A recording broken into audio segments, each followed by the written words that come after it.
Hey guys, my name is Shayla. Welcome to my channel. If this is your first time here, we talk about motherhood, we talk about pregnancy, we do things kind of eco-friendly, kind of natural, kind of hippie, granola. If you're into that, please subscribe and like the video. If you're not new here, welcome back. I know what you're thinking. Wow, Shayla, you look great today.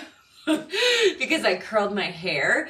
I interviewed Tessa Romero, who's a mindset coach, on my podcast, and her hair is always curled, and she has 3 boys, and she's pregnant with her 4th, and I'm like, how do you curl your hair? So I thought I'd give it a try today, so here we are. I also have some lip gloss. I have a almost 4-year-old, an almost 2-year-old, and I am pregnant. Currently, I'm almost 23 weeks pregnant.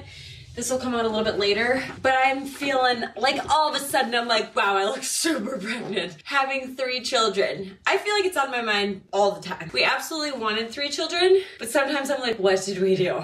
So if my 3rd ever sees this, you were absolutely wanted. I just panicking about how we're gonna actually do it. Like, I Google this. I'm always like, who Googles these things? And then here I am like, should I have a 3rd child? Asking Google, like what? And I found this blog and this mom talked about how they decided to only have 2, and she's like, I will grieve the 3rd child that I will never have. And I was like, not my story. It's not my story. I want a 3rd, and it's going to be challenging. I was like 3 or 4. After we go through some of these things, I think we're gonna stick with 3, and I don't feel like there's like a child that I'll never have. I feel like complete, but just things change. So I'll make that decision when I need to make that decision. Seth is like, I'm getting a vasectomy as soon as his baby's born. And I'm like, you gotta wait like 1.5 years because we usually have baby, like get pregnant every year or try to. And I was like, you have to wait and see where we're at. And he's like, no, we have to talk about this, Seth. So I'm just gonna go through some of the things that have been keeping me up at night, thinking about having another child. So the first thing, if you watch my channel, you probably already know what I'm gonna say, or I'm gonna say and you're gonna be like, not surprised. Sleep. Sleep is like the #1 stress for me.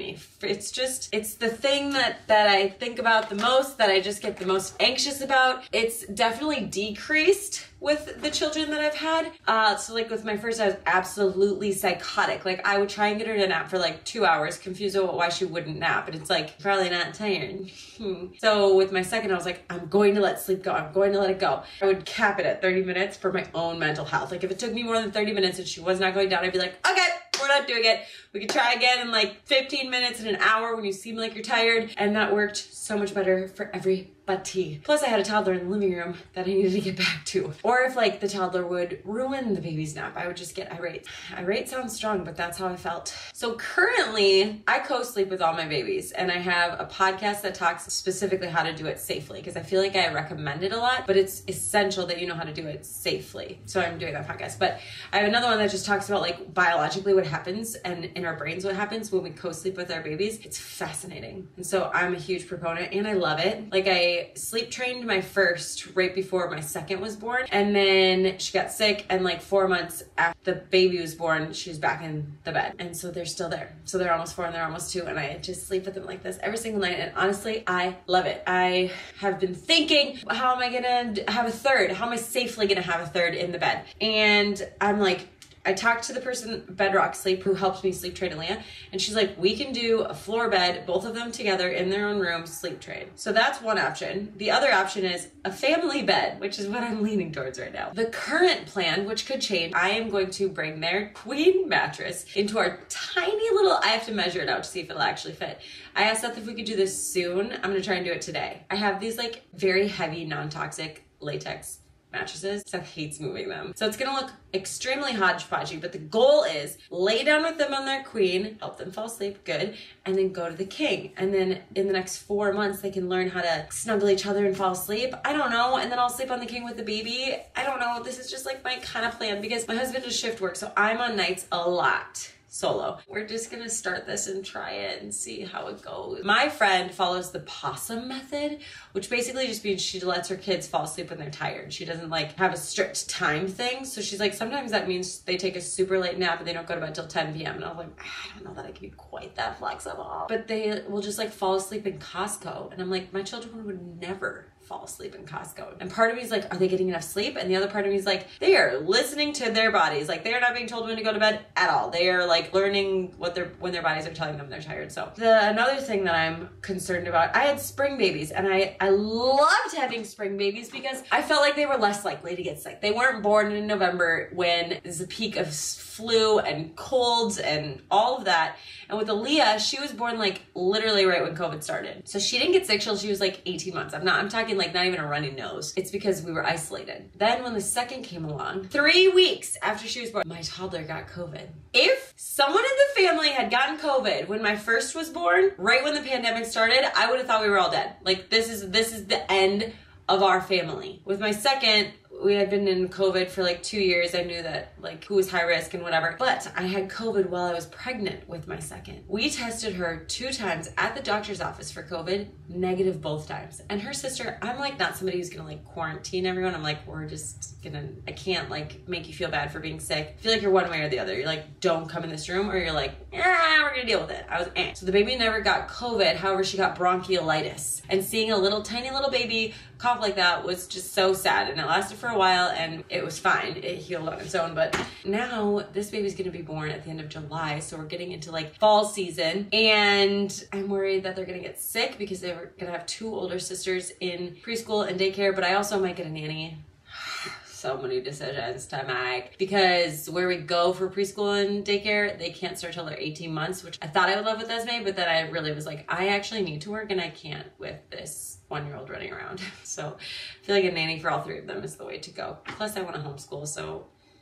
And with this one, my toddlers will have Hiya. And Hiya has been an absolute godsend to keeping my kids healthy. It has 12 fruits and vegetables. There's no sugar in it. All the vitamins in it, like zinc and vitamin C, and like the ones that you need to take to stay healthy are all in here. We've obviously still gotten sick, but like not as sick as we normally get, or not as frequent. And when we do, it's not as bad. So I know that this will help a lot to keep the older ones healthy, to hopefully keep the baby healthy. The other thing that I like about them is that they're eco-friendly. So on your first order, if you use the code HEYSHAYLA, you get 50% off. They send you this, and then every month they send you eco-friendly refillables just to fill it back up. And it's on autopilot. Do you know how nice it is to have like specific things? So you're like, oh, we ran out of vitamins. Then you go on the website and they're like, we're delivering them this week. And you're like, it's real nice. Something that I never felt with my first was like, I'm gonna have to divide time. I'm not gonna have time for, this is going back to like, why don't we grow an extra arm? Like I need to comfort all 3 babies at the same time. Is my lap gonna be big enough? I just like am starting to worry, which I never did with my first, that my older kids are gonna feel like they don't have enough of me. When I had my second baby, she just lived in the carrier. And part of me was like, I'm not independently playing with you one-on-one and you're not getting the same amount of attention. And the other part of me was like, but you are literally watching everything that I'm doing. You are with me all the time. You are getting that constant contact, that warmth. Like she was so content being in that carrier 24/7. I loved it because I was hands-free, and my toddler loved it because the baby was like invisible. It was just like, I could do everything, and there was just a baby. And so I hope that this baby likes the carrier, because that worked really, really well, and we could still go to the park, and we still went on walks, and we still like went and did things. But I am just stressing about, because my first 2 are very like, they want mom, they need mom. I just want them to know that I love them. Something that stuck with me that someone said was, you need to imagine, because people are like, oh, you're gonna have a new little sister, a new little brother, and like they're gonna love you, and you're gonna be so cute, and they're gonna wear your old clothes, and like you're gonna have such a good time, and you're gonna be such a good sister, and blah, blah, blah. They said, imagine that your husband was like, I'm gonna get a second wife, and you are going to love her. You guys could share clothes. You are gonna have such a good time with her. She's gonna be so cute, and she's gonna take up some of my time, but I still equally love you, and I think you guys are just gonna be besties. You'd be like, excuse me, what? And having that perspective was super helpful to sympathize with my kids, my older kids, who were like, I want your attention. And I was like, yeah, I would too if I was the first wife and the second wife was here. I just wanted to share that because I felt like that was a good little like perspective shift. But my girls are obsessed with babies. So I know that they are going to be loving on this baby and just like taking care of them. I'm like equally excited for me to have another baby, but like for them to get a baby. Like I'm excited that I get to give them a baby. And I'm wondering if that like novelty will wear off. I'm sure it will. And so I'm thinking like I'm gonna have to pump sometimes so that they can do the bottle with the baby. I never pumped or did bottles with the first two, but I feel like having a little communal baby will be fun. I want my husband to wear this baby more so that they get an attachment to someone more than just me. But I know that'll be like the primary with the breastfeeding and the co-sleeping and whatever. Because I'm with my girls so much, which is what I want, they are very attached to me. And another thing that someone said is that things will be different in 4 months. In 4 months, the girls' sleep will be different. They'll be more mature and maybe they'll be sleeping through the night more. So like I can't stress so much about the sleep situation right now. And maybe they won't be as clingy. Maybe they'll like love their independence or something. Like I'm not bringing a baby into my current situation. I'm bringing a baby into my situation in 4 months. So just maybe it'll be different. And just timing wise, like in Minnesota, summer's when everyone thrives because it's sunny, it's warm, you get to be outside, lots of daylight. Everyone just like comes out of this hole and is like, ah. Well, at the end of July, it'll be really warm, which will be good. So we'll kind of get like some good weather. And then like, we're gonna go into winter with a newborn. We're inside a lot during winter and I just am a little bit nervous about like that cabin fever feeling. But I do feel like traveling with like an under 4-month-old is like the best time because they literally need nothing except for to be fed and to sleep and to change their diaper. And they can't move. I feel like it's one of the easiest times to be able to travel with a baby. If you told me that as a first-time mom, I would laugh in your face, but like even as a second, third-time mom, I'm like, yeah, 100%. And I'm definitely a toddler person. So like I'm looking forward to the newborn phase. And I enjoyed it more with my second than I did with my first, because with my first I was just panicking.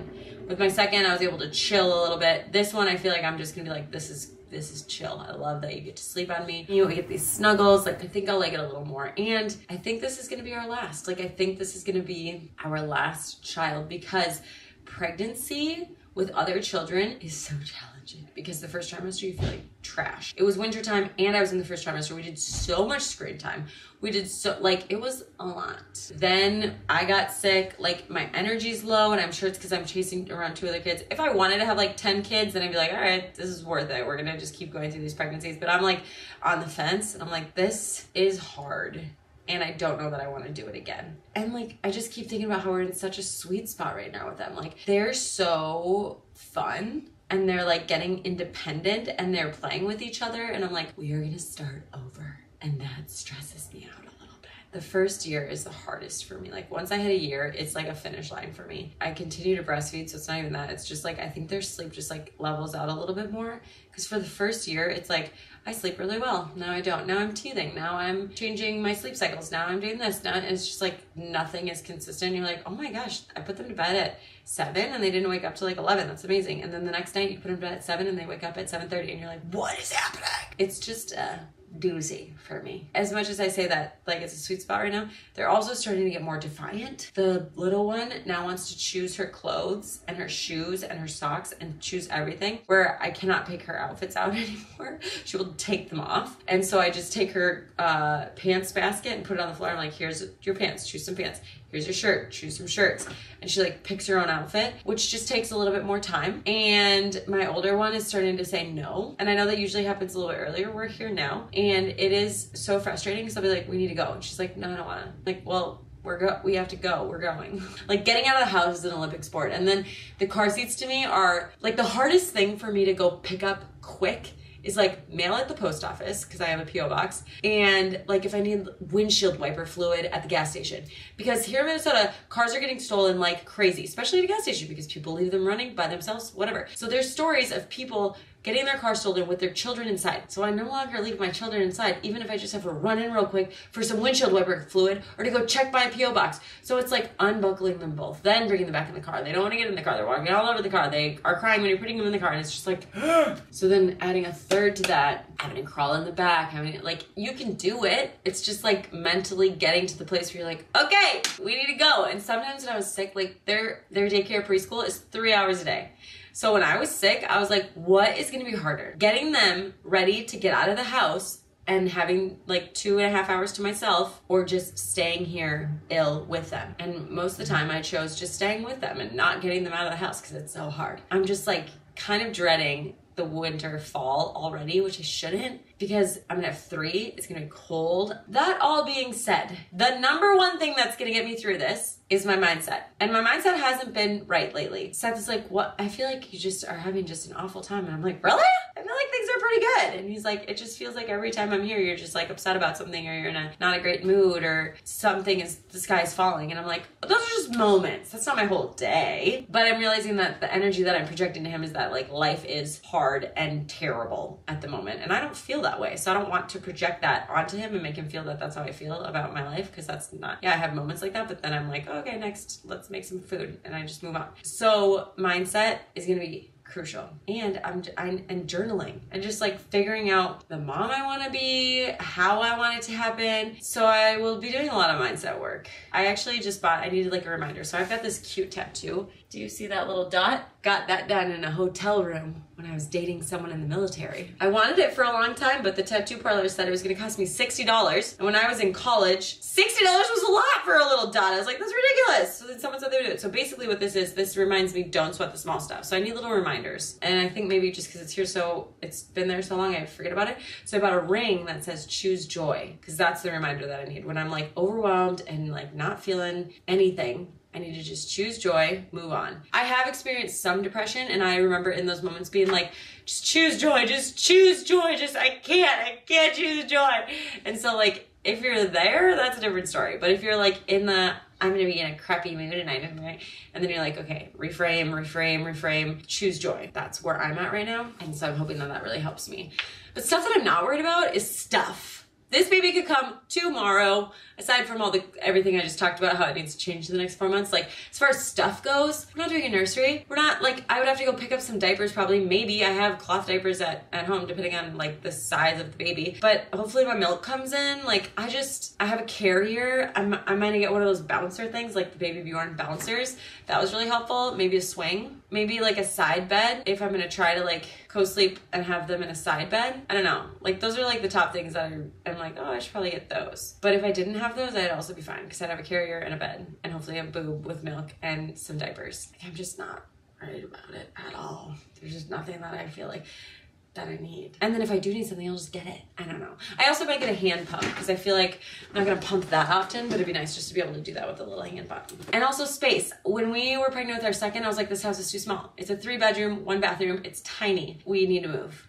And now I'm like, this house is fine. Girls have a room, we have a room. Baby's gonna be with us for another couple of years. Like, maybe we can move in a few years. It'll be fine. I'm just not worried about space. I'm also not worried about labor. That'll be fine too. I just switched hospitals. I've done both births in one hospital, had phenomenal experiences, but it's 30 minutes away. So I switched to one that was like 5 minutes away. Well, the doula that I work with to encapsulate my placenta is like, that one is gonna be more supportive of the birth you want. So we're gonna switch back to it. But other than that, like, I'm just gonna do the work. I do the hypno babies. I reread Ina May's Guide to Childbirth. It'll be great. It'll be great. Everything's gonna be great. I have a few things I'm worried about, but they'll work themselves out. Seth has paternity leave, so like there will be a major buffer thing where he'll be helping and we can figure things out then. Like, yeah. All right. Well, thanks for watching. See you guys next time. Bye. And with this one,